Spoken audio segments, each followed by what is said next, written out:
evening. Today's workshop, I said, might be possibly the most important, whether it's for now or whether it's for the future, whenever you get stuck, whenever your life derails you, and we know that it happens, sometimes more, sometimes less. This is a good practice for you how to bounce back and how to recognize what is the actual bottleneck, what is the part of the fitness, which component is actually blocking you from progressing. Because if you want to look at it holistically and handle all parts because you feel like everything has fallen apart, it's just going to be hard and overwhelming, and you're most likely going to end up not moving anywhere because screw it, it's too much, I don't actually know where to start. So first things, as usual, housekeeping, stay muted. There is a few of us, and you probably gonna we will have time to speak with you and to kind of run it even more in detail. So you literally come out of this workshop ready to take their strategies straight into action starting tomorrow. Take notes, screenshots, whatever you need, and type in questions in the Zoom chat. Can you type now two, just so that I see that the chat is working and we can continue? I will kick it off.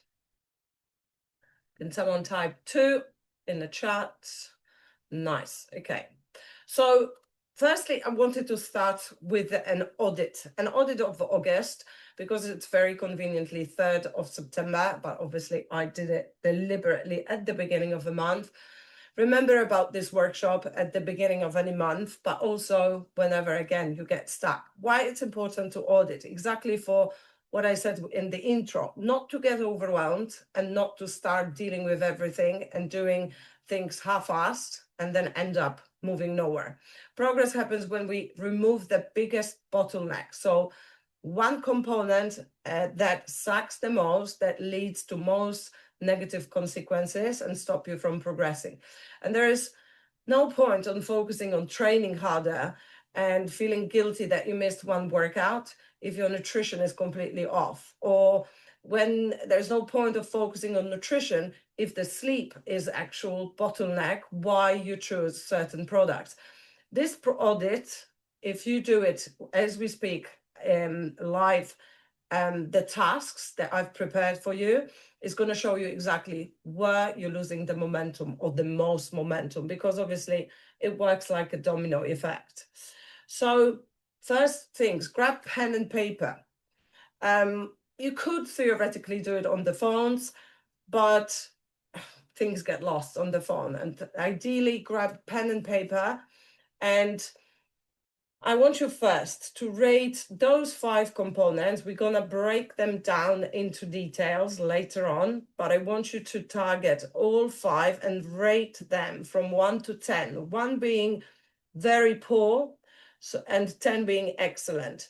For the moment, don't dwell too much on it, because we will be breaking down elements of training, nutrition, sleep, and so on and so forth.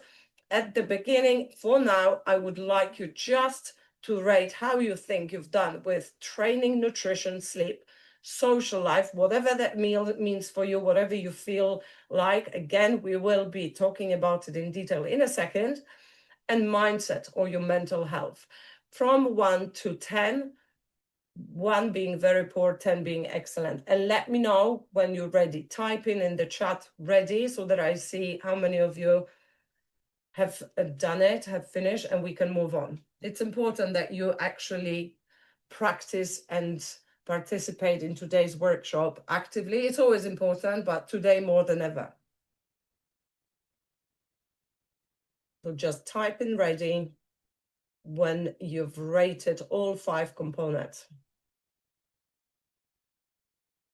We're talking about August and rating each of those components just for August, not last week of August. Think about the beginning, even if last 2 weeks were maybe not ideal, and the other way around. The last 2 weeks you were great, but then not necessarily the first week or first 2. Who's ready? Okay, Maria. Maria, do you want to unmute and let me know how you rate it? Yes. So in terms of training, I rated 5. Yeah. Nutrition 3. Yeah. sleep 6, and all of them 6 actually: sleep, social life, and mindset or mindfulness 6. Okay, great. So you know where you will be looking more as your biggest bottleneck. But nutrition is very vast and a broad term. Like what exactly in nutrition, we'll be dealing with it in a sec. But peel your eyes to the screen when we talk about nutrition. Pat, what is it for you? Thanks, Maria. Hi, so I can say training was 10 because even I don't use ways I supposed to use it. I do all my trainings, Cool. but So 10 out of 10. nutrition is about 5. Yep. Sleep was well, I can say 8. Social life, 8, and mindset 9. Great. So you know where you'll be looking at. Again, nutrition. Yeah. No surprises. I thought most of you will think at least it's nutrition. Right. Is there anyone else? Maria, my Polish Maria and Andrea, did you have anything else lower other than nutrition? If yes, can you unmute and let us know what it is? Hi, it's Andrea here. Yeah, I think just the training I rated 7 just for August because I was almost 2 weeks on holiday. So instead of gym workouts, I still did some for at home. Is this But the lowest yeah, out of yeah. the 5? Yeah. Yep. Okay. Keep your eyes peeled because we're gonna start with training. And Maria, Marisha. Well, for me, it was mostly sleep, I guess. I rated it 7. Otherwise, it was mainly 8. And it's usually because I get back home tired. I catch about 1 hour sleep or two, then I wake up, the makeup, do most of the things I should do, and then go to sleep again. So maybe I sleep those 7, sometimes 8 hours, but it's divided into 2 parts. Yeah. Yeah. Did I miss someone? I think I missed. Thanks, Maria. So sleep is going to be for you. Obviously, yeah, I missed Kate, Kasia. The thing is, if even if it's not training this month, it's not social life, you know, these will overlap in certain months. Maybe your training will be super strong, but social life is going to take over. And let's not disregard the other areas. We're going to start with training. What does it mean? How to break it down? How to assess actual bottleneck within a very broad subject of training? So we have frequency and consistency, exertion and progress, tracking and quality.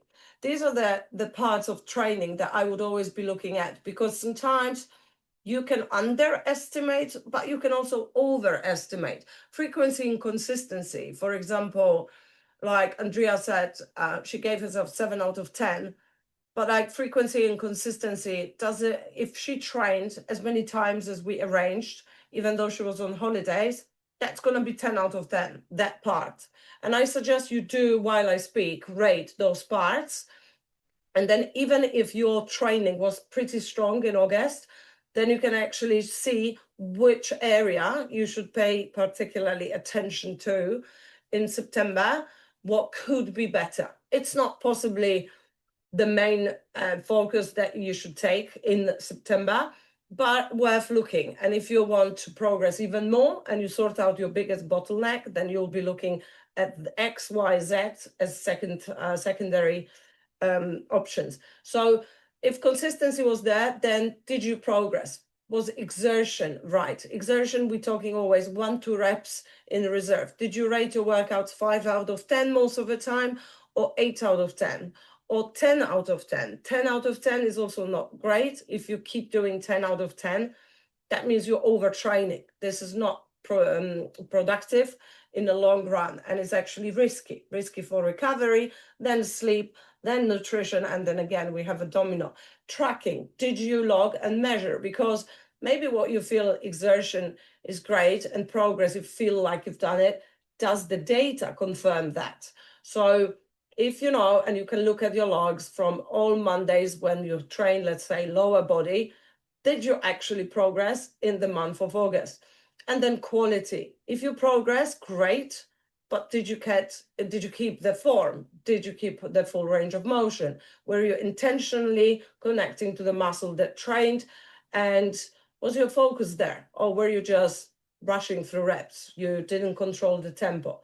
So I hope while I was explaining these, you actually rated each part, because it again will show you audit in every area of business. It's like you analyze sales, marketing, delivery, and then whatever, the turnover and the progress, the profit, and then the investments. Like you would audit exactly the same way your business. Treat fitness as your business today, at least. Okay, so training done. Hopefully we good. Are we good? Good to go for nutrition and break it down in a similar manner. No one says no. So let's go. Calories. Nutrition. Calories in versus calories out. The most obvious. I know I place extra highlight on and focus on macros, but both will matter. So I would say first, let's deal with calories without macros. So where your calories actually on point, because it's easier to follow calories. Like if your calories from August were 1,800 1 week, maybe we lowered them for a moment, maybe we increased them because your performance and recovery wasn't there, where you're actually following at least calories. And again, give yourself a rate that part of nutrition, calories. Let's maybe I shouldn't say out, but calories in versus what I assigned for you. And then we have macronutrients, protein, carbs and fats. Did you actually manage to macro balance? Were you hitting your protein regularly? If yes, that's great. That's 33% of macronutrient balance. How were your carbs and fats? Did you exceed carbs? Okay, how much? Like just by 5 grams, or every day by 30, 40? Or maybe you're under 8 carbs and over 8 fats, because if your calories, let's say, were 10 out of 10, and that's maybe just 6 out of 4, then something was too much and something was too little. Yeah, give yourself a rating 1 to 10. Consistency. Did I stick to the plan? So okay, great. That will kind of directly be connected with the first two. But how consistent were you hitting calories and macros? Like only Monday, Friday, or only when you were at home in the convenience environment, or also you stuck to it pretty well on holidays, and maybe also when you were eating out, etc., etc. Give yourself a number 1 to 10 about consistency. Finally, great, you hit your calories, you're macro balanced, and you are consistent. But what those calories and macros consisted of?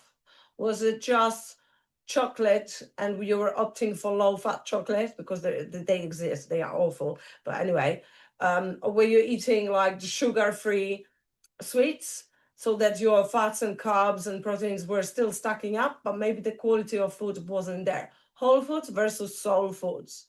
Well, what was your whole foods? And by whole foods, let's not go crazy. Let's treat a yogurt, like Greek yogurt, even though it's processed, still a whole food. It's minimally processed. And let's keep your cold meats also as whole foods. They are also processed. But the difference between this and a pastry, a croissant, a pizza, a takeaway, and crisps is obvious, right? And finally, alcohol. I threw it in because of the ease. I don't want to analyze separately alcohol. That's a bigger issue, and not many would like to talk about it, not in this meeting at least. But it's important, definitely, with nutrition. As much as it's got empty calories, it leads to nutritional choices of certain type, and normally it's not good choices.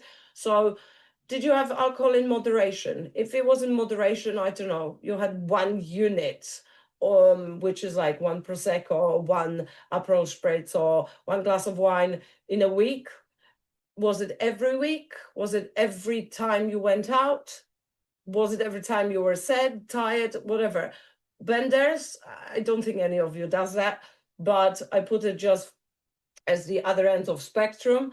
But benders, by benders, I would mean, did you actually go out and had just drink after drink without thinking how many it is? You got lost in counting, and also frequency, how often. Even if it was just one glass, that is moderation. But if it was one glass every day, maybe not so much anymore. All good about nutrition? Did you do your ratings with nutrition? If I see no, I'll go back. If I see no answer, I assume it's a yes. Sleep, consistency with your sleeping routine, consistency of the same time of waking up, and consistency of the same time of going to bed, both important. If you're pretty good with waking up at the same time, it's 5 out of 10. If you always go to bed at different times, it's 5 out of 10 still. If you always go at the same time to sleep, but actually, let's stick, exactly, but it's late and you think it's too late, it's still consistent. Let's see what this consistency is, okay? So even if it's, you wake up too late and you're always rushing and you're always late, and that stresses you out and puts you in certain mode in the morning, but you're consistently doing it, give yourself 10 out of 10, okay? Then quantity, hours. By quantity, by 10 out of 10, we're talking 7 to 9 hours every single day day of the week, every single week of the month. So not enough hours will be anywhere below 7. So let's split it between below 7, above 7. How many days do you actually sleep? 7+ hours. If it just on occasions, or you need holidays for that, give yourself like maybe 1 or 2 out of 10. Quality. You might be sleeping 7 hours, but you wake up absolutely tired and exhausted as if you never slept. Or maybe you wake up 5 times, or maybe you toss in bed for an hour, you go to bed, and if you had fallen asleep straight away, you would have 8 hours, but you toss in bed for an hour. That's poor quality. Sleep hygiene, so what you do before going to bed. I also threw it in one bag, even though it's pretty complex. So like a screen time, winding down activities, and your environment. Do you have dark room? Do you have TV in your room? Do you read before? And stuff like that. Do you have any activities that directly switch you off from hustle to sleep and rest? Hopefully you rate these 4 as well when it comes to sleep. Let's move to social life and holidays. That is very closely connected actually to mindset and mental health, because one impacts, I mean, all of it is, but that's why it's always very hard to actually rate just 1 or just 2 without thinking, oh, but that overlaps with this. Yeah, true. So let's try at least to break it down. And I did by balance between yourself and others. By others, I mean, not only your friends and going out for drinks, but I mean your partner, your kids, your work. How much is there time for you, just you? And if you're always giving to others and you come last, give yourself 1 out of 10. If you set clear boundaries, and let's jump straight into this. Did I protect my priorities? Did I say yes when others asked me to do something I didn't want to? So that will be connected to those balance and the boundary. So if your balance is low, like there is very little time for yourself and your activities that you wish you had time for, you have a book that you bought ages ago and you didn't even start reading it because another friend pops in unexpectedly, then it's balance, but it's also boundaries. So rate your boundaries. Do you say no when you actually mean it, or do you say yes when you mean no? Fun and recovery. It's absolutely, social life is necessary part of our life. I don't see the purpose of living a lonely life, but how much of it actually led to resetting and recharging batteries, and how much was it just pure fun that then led to burnout and probably shortened sleep and worse food choices? Like, how much of it is fun? If it's all fun and there is not much recovery, give yourself 5 out of 10. But if it's only fun and you do things, I don't know, to keep up the appearances, to people please, because you don't know how to say no, then give yourself 1 out of 10. And alcohol, social choices, as you see, it overlapped into this part. Fine, like the same as fun recovery. If in the right balance, in the right ratio, and you remember about putting yourself first and keeping the healthy balance between family, work, and holidays, let's say, then they can support your journey. That glass of wine with friends, rather than insisting you don't drink, it actually might relax you, and you might feel like, "How that tasted great, but I actually don't fancy another one." That can be supporting your goals and feeling free and not deprived. But 5, because a friend said, "Come on, you're not gonna drink, it's my birthday," that's gonna sabotage. So rate alcohol and social choices 1 out of 10. Are we good? Are we ready to move on to the last one, to mindsets? Great. Mindset and mental health, stress and stress management. So do I anyhow regulate my stress after work, after an argument with a partner, after a kid's pissed me off, after, I don't know, after I failed at a task, or do I let it pile up and then I'm a ticking bomb?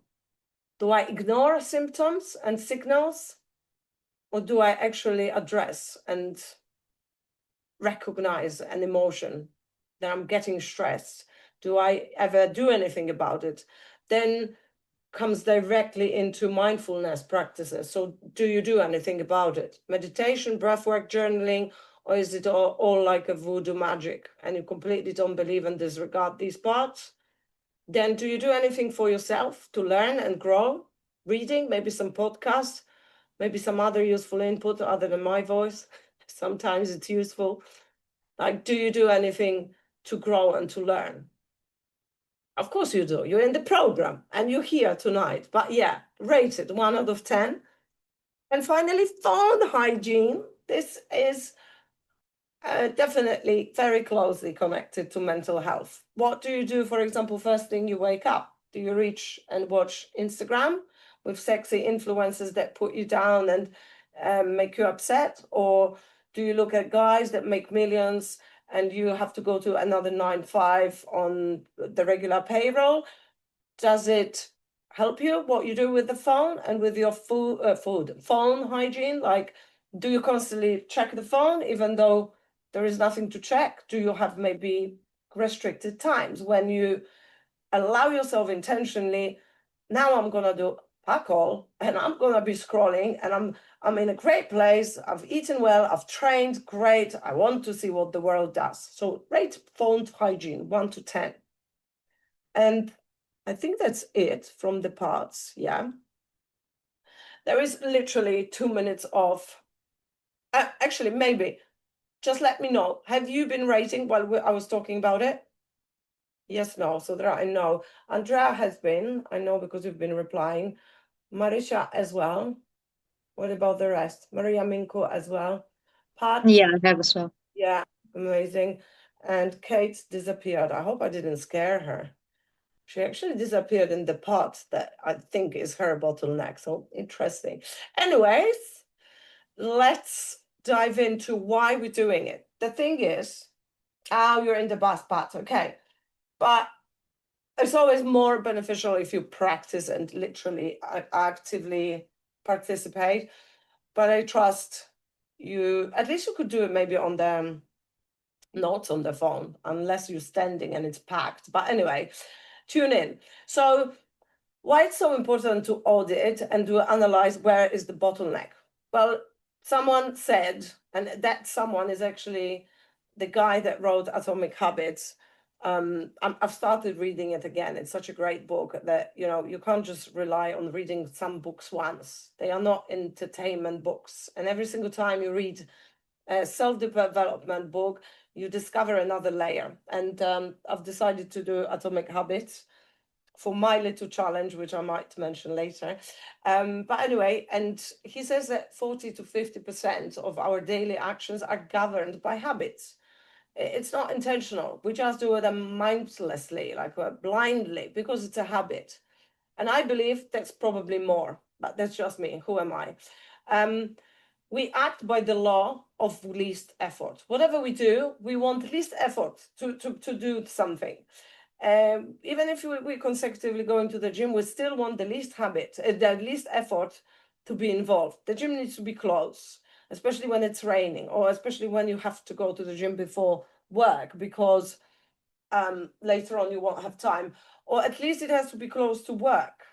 And also, ideally, it wouldn't be packed so that we can jump quickly from machine to the machine. You get me? The same with food. Yeah, we want to eat healthily, but ideally, if we had a chef, so that we put the least effort, and yeah, I will follow all the macros, but let me not cook and let me not do food shopping.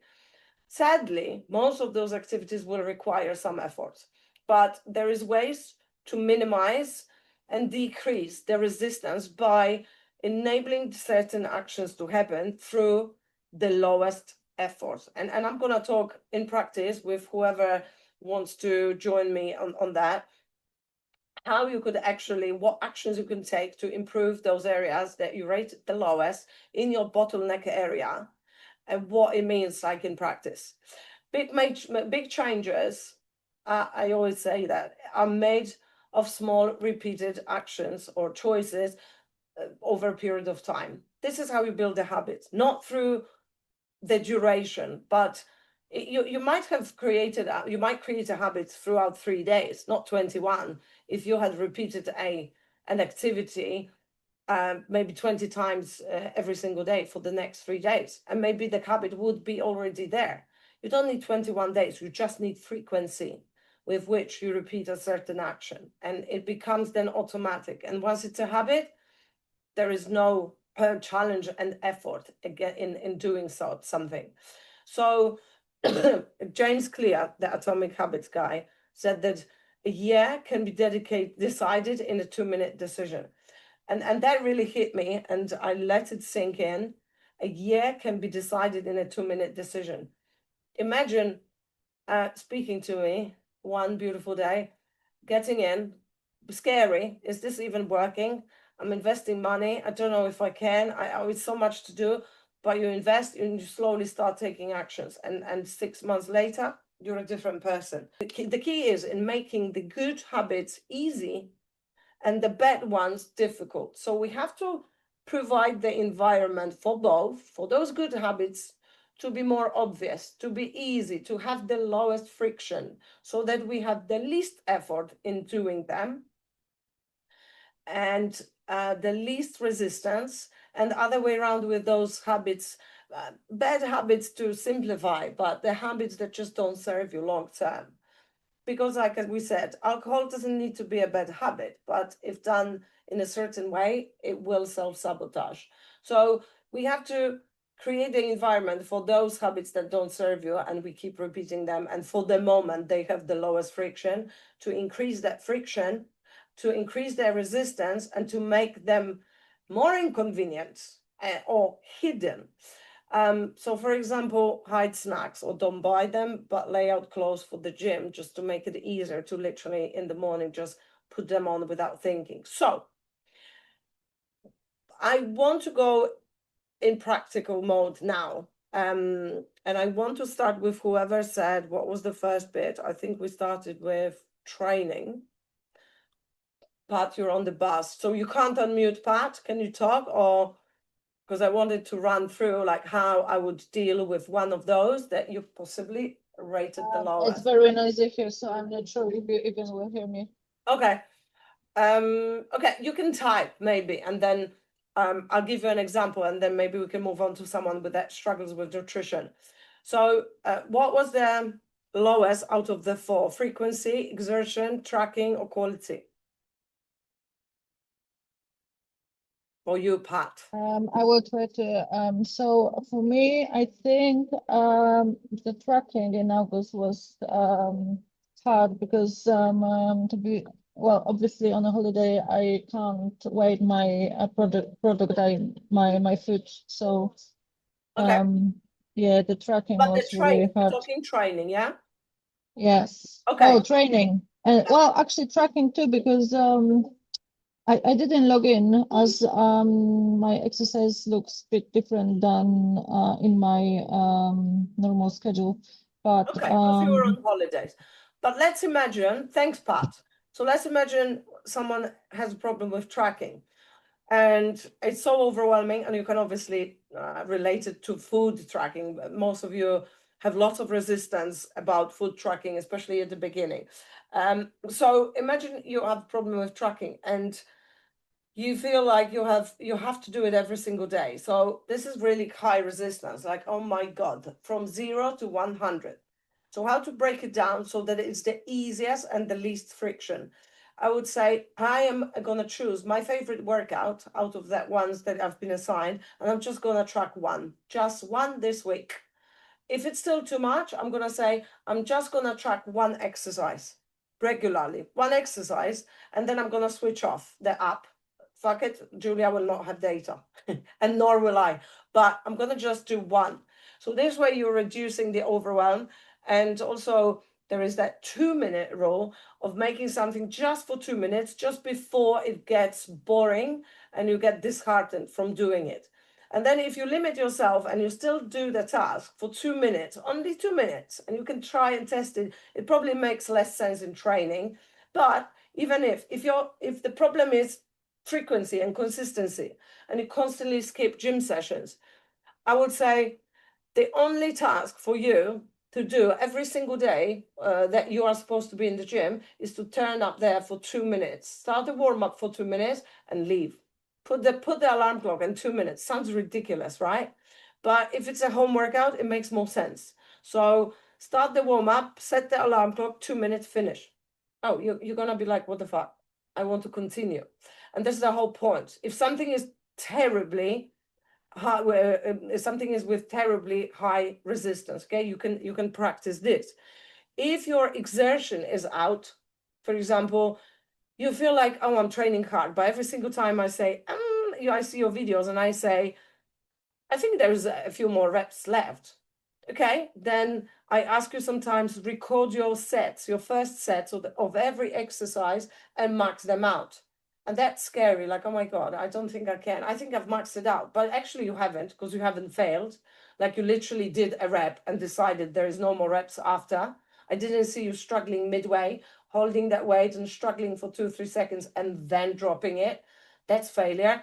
Then if that scares you, if that is overwhelming and you can't get the right exertion, then commit to one set, one exercise in every training. Just one set, not every exercise, and so on and so forth. So you break it down.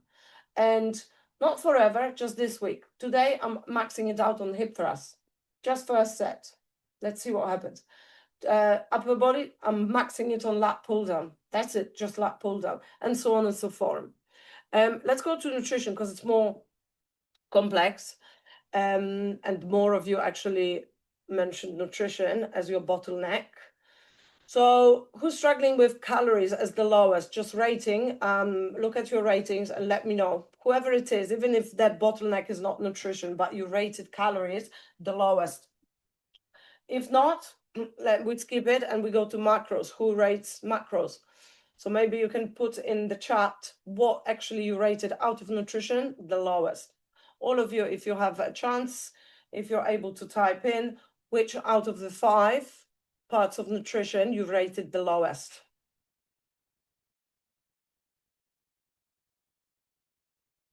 Maria, okay, consistency, great. So let's say consistency. Can you unmute Maria and let me know what you mean by consistency? Yeah, so I didn't really stick to the plan, or I hardly How long did. did you rate this part? 3 out of Okay. 10.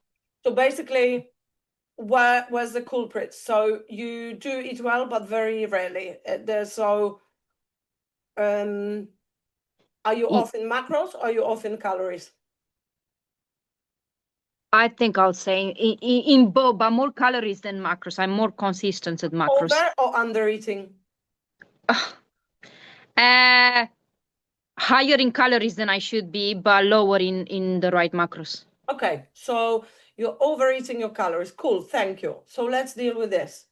So if your goal is to sort out calories every single day for every single meal, this is shit overwhelming, right? Shit loads overwhelming. Mm. And it's like, where do I even tackle this? So break it down. I would look, you still have to analyze the data. And I would have a look at 4 different meals that you eat, because I know you eat 4, maybe 3, maybe 5, whatever. Let's say and assume you eat 4 meals. So I would be looking at, even if you didn't do logs, you know which meals get you out of your calories. And I would definitely deal with calories first if Yeah. your macros were pretty good.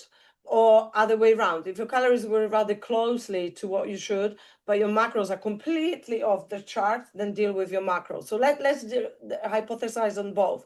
So you lack consistency with the right calories. So I would add consistency just to one meal. Let's say it's dinners that you overeat. So I would plan every dinner for my work days, Monday to Friday. And that planning would consist of looking obviously later at macros as well. So let's say this week I just, let's say later you look at the macros as well, and your dinners typically are too high in fats, too high in carbs, and too little in protein.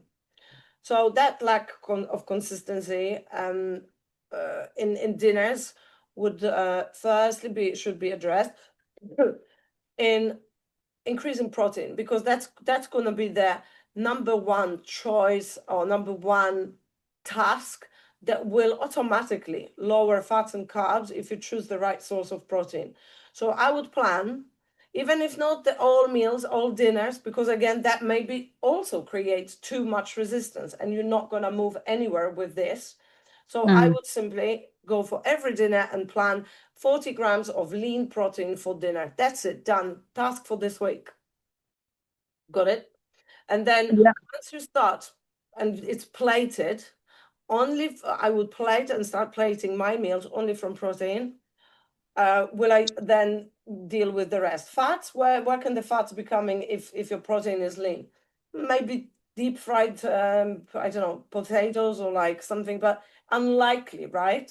So your fats would get sorted out automatically with a protein. And then like if you don't care about carbs and it's too overwhelming, oh my God, I need to now balance all 3. Okay, deal just with protein. Keep the lean protein and do as many carbs as you want. We sort it out later. Did I hit all my protein targets with every single dinner and let's say had a salad? Fine. Now it is more realistic to deal with carbs. And now once the dinners are sorted, okay, I am a bit hungry at dinners if I lower the calories. Now maybe I can look at, am I under eating in any other meal? Maybe on and some macro and so on and so forth, like a reverse engineering. Does it make sense? Yeah, it does. Is Thanks. it helpful? Yeah, very helpful. Yeah. Yeah, cool. Because I think I do find it overwhelming to plan everything, and sometimes I don't plan, and therefore I don't stick to the plan. Which meal do you think is the biggest bottleneck of you making you overeat your calories? I think it's dinner. I think it's right. I'm usually okay with breakfast and better with Look at your lunch. dinners. If it's not too hard, balance only the dinners and put them in the logs and stick to them for a week. And then if you notice that by lowering your dinner intake, am I in the right calories? Because it might turn out then you're under eating in some other places.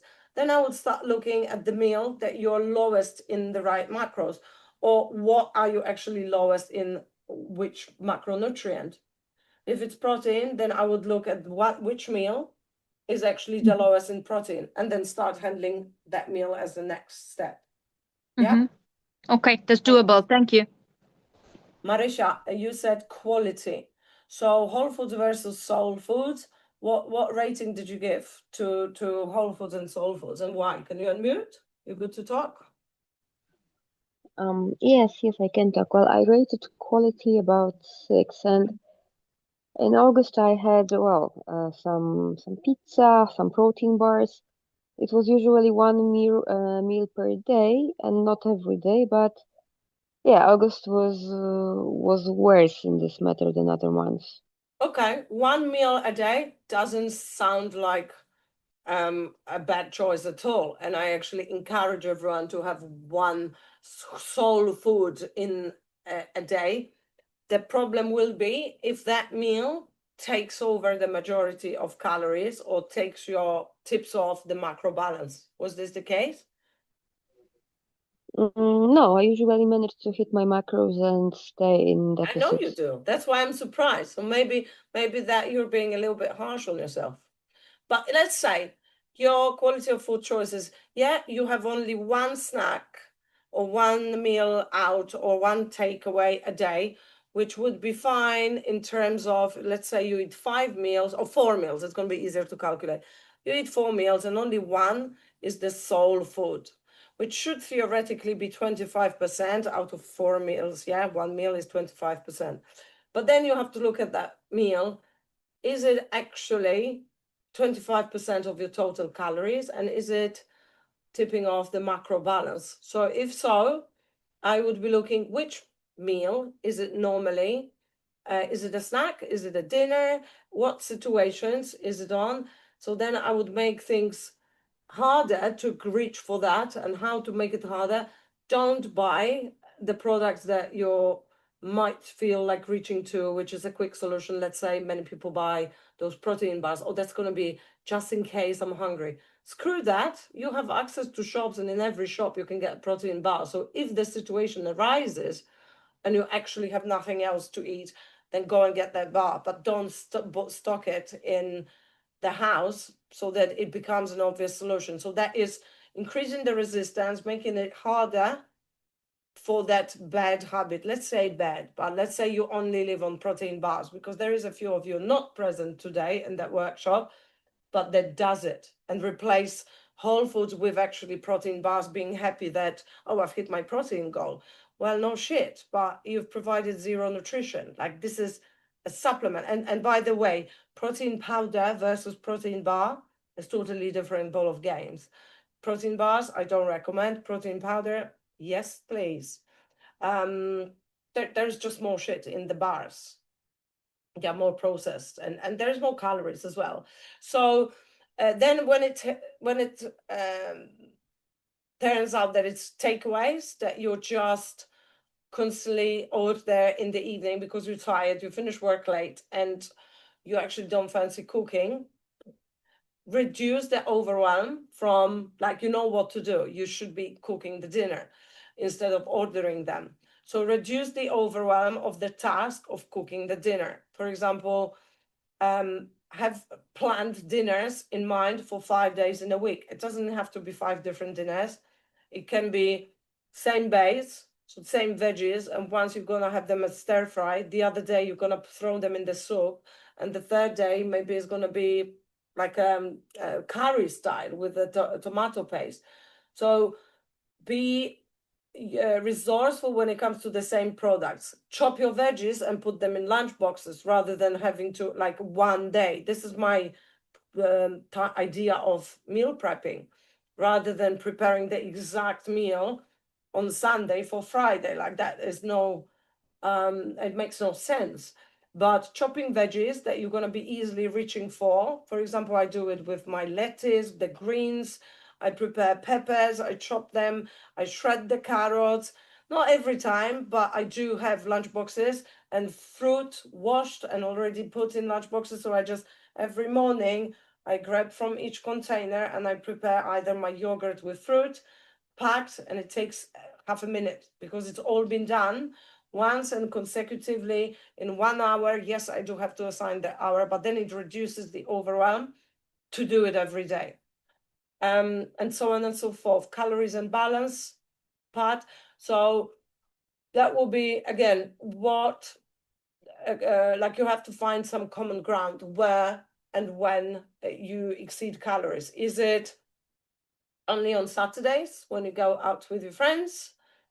Or is it every day? And what meal tips the balance most? Maybe it's the lunch and immediately 3 snacks after, or maybe it's the dinner, like for Maria. So we've discussed it. I hope it makes sense. Is this helpful, what we're doing? Yeah, it is. Yeah, I never know, because it's like I'm talking to the vastness, but no, I hope so, because I hope you can recognize yourself. And when I audited my sleep routine, I'm at the moment dealing with that, and my activities before bed and after waking up.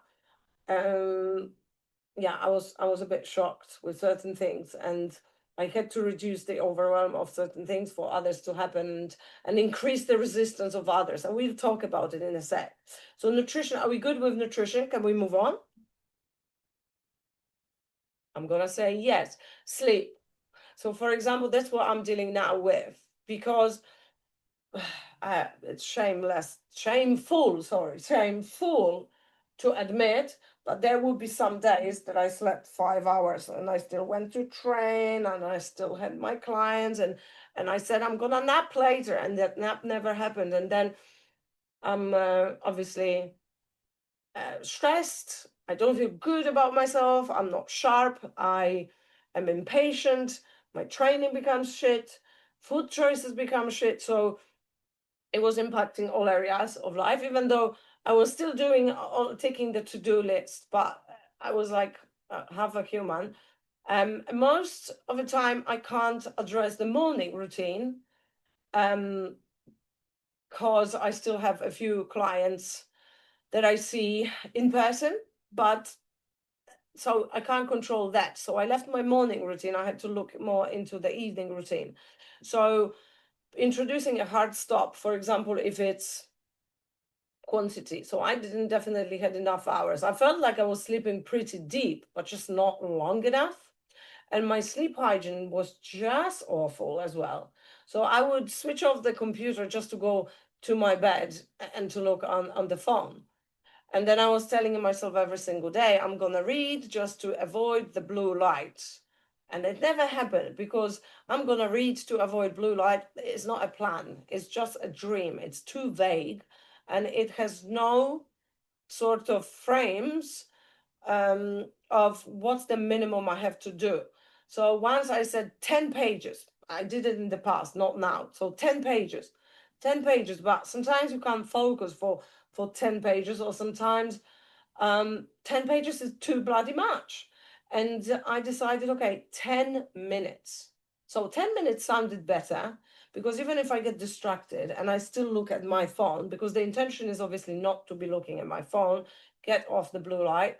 So I started doing 10 minutes, and I literally put the alarm clock after 10 minutes, not to put the book down, like, okay, 10 minutes done, I'm done. But if I enjoy it, I'm gonna continue. But at least I know that I stuck to doing something for 10 minutes. 10 minutes is not a long time.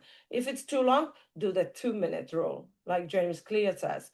Reduce the overwhelm and stop doing something before it gets boring or distracting. So 10 minutes wasn't too bad, and I catch myself reading morning and evening now more than 10 minutes. And I actually have to stop, because I have to either go to sleep, that's evening, or start getting ready to go to work. So sleep hygiene got better when I pinpointed exactly and gave myself a time frame, and I made it harder not to reach for the phone. I bloody put it away from bed. And also, if you struggle with the quantity of hours because you have to, maybe consistency. I want to talk about this. Same consistency. So wake up times, and you're one of those that puts 5,000 snoozes and is always late and says, shit, why didn't I get up in the first time? I'm tired anyway. That 10-minute snooze times 5 change absolutely fuck all. And I am late now, and I'm rushing, and it puts me in a terrible mood. Why did I not do it? So reduce the overwhelm and make sure you calculate exactly what activities need to be done in the morning, and give yourself 10 extra minutes. And then how to make it harder not to hit the snooze, let the phone be somewhere else. I don't suggest another room, because you might not hear it. but definitely far away, not within arm's reach. And also that the frequency of the waves from the phone is less harmful. So definitely away from the bed, so that you have to get up to switch it off. And once you're up, you know in 2 minutes you're gonna be awake, and then you're not gonna be late, and then the morning routine is gonna get more smooth, and then possibly you're gonna actually have later time to sit down and enjoy maybe just scrolling after you've done all your activities, so on and so forth. Is this helpful, or is anyone struggling with something I didn't chat and you want to maybe discuss and ask for precise strategies? If not, we move. And social life holidays. Is this the last time? No. So yeah, saying that comes probably more directly to mindset and like learning and growth part and your boundaries. So let's talk about these two a little bit faster. I don't know if you're struggling with these. I think you're pretty much, that crew is pretty much solid on the balance. And it just, I see some of you struggling with saying no to certain things, like, oh, Wednesday is my social day, or Thursday is my social day, Friday is my social day, but then I'm so tired. And then is it not worth saying no sometimes to actually get more sleep and get everything sorted out? Or like, I didn't have time to do food prep, I didn't have time to do shopping. So I would just set clear boundaries, like you want to see someone, okay, but after I do meal prep, after I do a food shopping, reducing the overwhelm, assign 1-2 hour slot somewhere in the week that you're gonna be meal prepping. And by meal prepping, I mean chop the veggies for the raw salads, wash the fruit and split them into containers. Like every container has different fruit, and you just open them, pick and grab and put inside the other lunch boxes that you maybe gonna take home work. And that way you're kind of killing the two birds with one stone. You still can enjoy your socials, but you are ready for the next day. Maybe boundary, yeah, I'm joining, but first I'm gonna pack my morning, my breakfast and my snacks for the next day, rather than I come back at midnight. I obviously, it's already late, I go to sleep, and I have to wait and sleep on max, so I have no time to prep in the morning. Then I run to work, and then I have no food prepped or whatever else. Like, you have to, if you have audited this and anywhere is low, like maybe you want to talk about it, maybe we can do it separately, one-to-one, but this is very important, like setting your boundaries at first. If you haven't had any and you never did it, your friends, your partner, your kids might look at you surprised, because it's a novelty.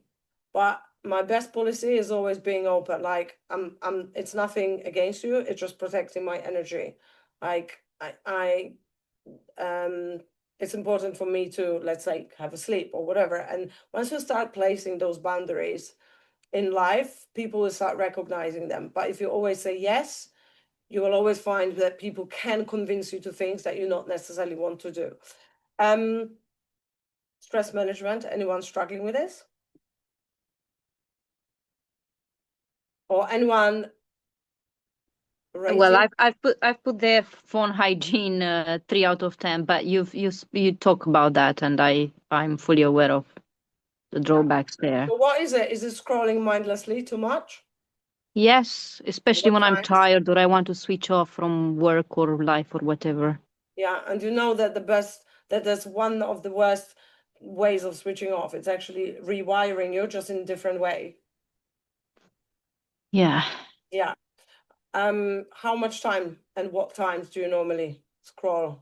And how, why do you think? Because, like I said, if it's intentional, oh, I'm doing fuck all, my food is cooking, I've done all my tasks, I'm on a break, let's see what's going on. Fine, that's normal. But like, Yeah, no. Well, Yeah. what bothers me is I do it at night in bed. When I go to bed, keep my phone there, and just it's easy to see Okay. what the world is doing for an hour or even 2 hours sometimes. Okay.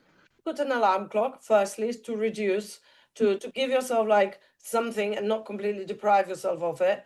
But let's say if you finish work and it's 9 p.m. and you know that your sleep is not the greatest, I would say 9 to 9:30 is scrolling time. Put the alarm clock. When it comes off, put the phone away, like away to another room, and go and have a shower and start unwinding activities.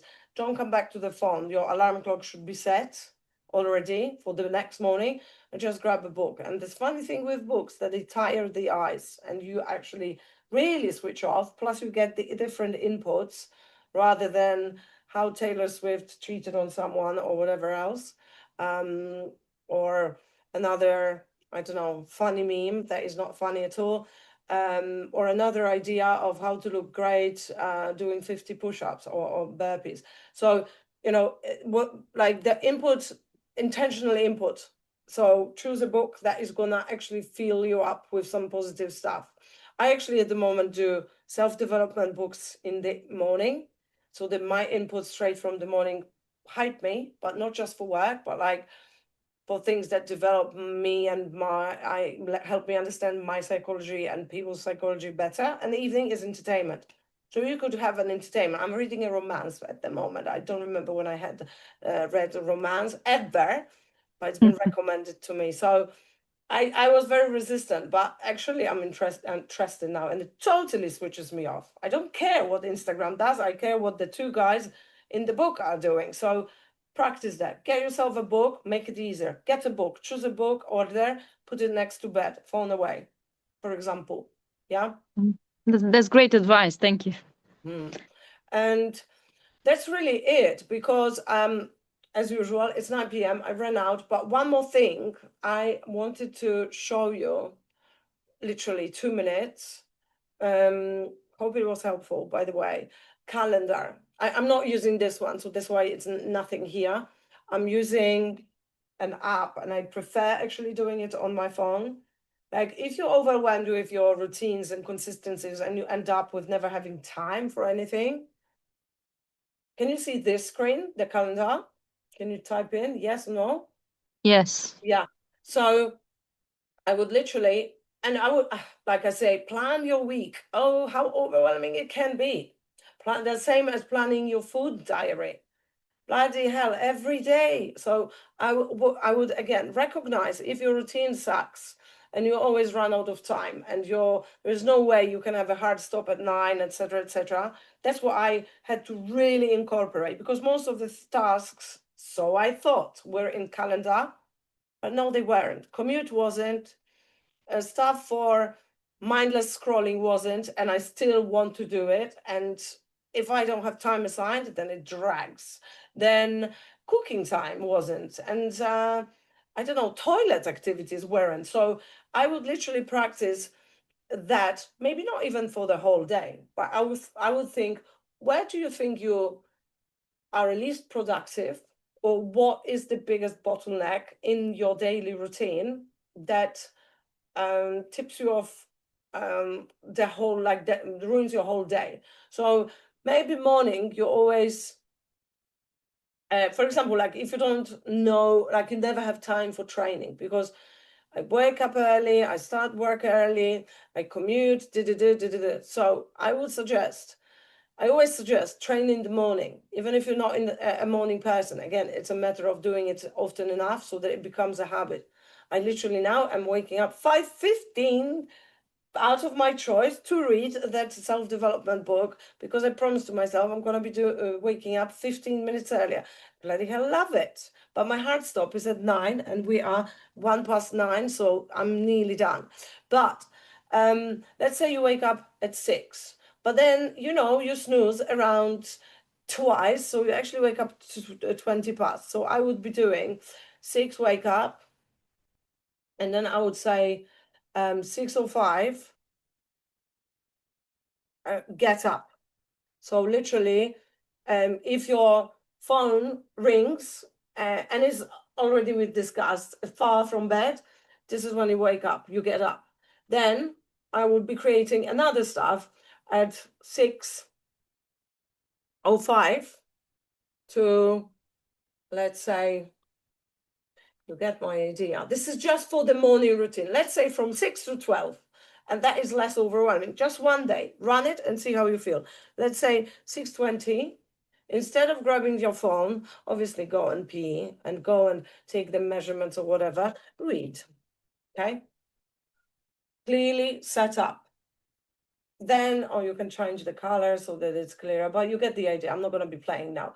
And then from 6:20 to 7, get ready. But what does that mean? You should probably have your breakfast ready from the night before, and so on and so forth. I would literally fill in every single moment from 7, let's say, to 7:30. I commute, but then you commute and you can do something. I don't know, maybe you can check your email or whatever. Commute plus email, boom, and that way you actually have precisely black and white, seeing where you're wasting time. And that helped me massively. I did it just for one day. And then I started doing it without that minute detail, like get up, read. But like I know from this to that time, it's me time. From that time to that time, I'm getting ready and stuff like this. And then you see that actually I have time for that workout. I just need to maybe get up 5:45, which is not a massive difference. 6 and 4:45, and then I have time, and so on and so forth. Calendar, crucial. At least if you can't put these details until 12 o'clock, let's say for one morning, and you know your morning routine is shit, I would say, where's your meetings? Put your meetings and put your workout when you're going to do it, so that you can work out how long the previous activities need to take, so that you always do it. If it's not 1 hour, start with 20 minutes, and so on and so forth. But this is like, people are overwhelmed with structures and with planning. But actually, what I've noticed by myself, and I was the most resistant person when it comes to this, and the messiest, and I say I'm always find my peace and my structure in my own mess. Bullshit.